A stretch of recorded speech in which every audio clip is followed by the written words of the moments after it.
Stocks fell sharply, capping a brutal month for the market. Today's declines were driven by trade tensions, not between the U.S. and China, but with Mexico. And that's where we begin tonight. President Trump rattled investors worldwide with a tweet threatening tariffs on Mexican imports beginning June 10th. The tariffs would start at 5%, potentially rising to 25%.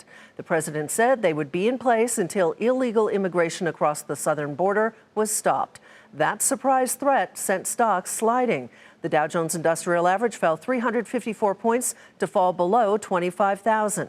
The Nasdaq was down 114, and the S&P 500 slid 36. Kayla Tausche reports tonight from the White House.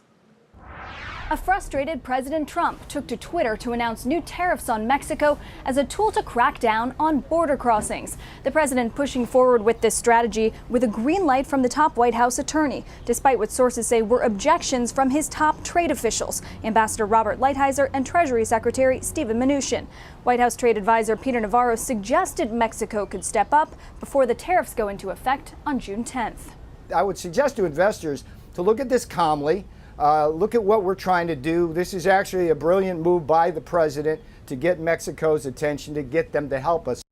Mexico's President López Obrador says the U.S. shouldn't solve social problems with taxes, and Mexico's foreign minister flew to D.C. for negotiations with U.S. officials. But key lawmakers on Capitol Hill were critical of the move. The Senate Finance Committee Chairman Chuck Grassley called it a misuse of authority and one that would seriously jeopardize passage of the new trade agreement between the U.S., Canada, and Mexico.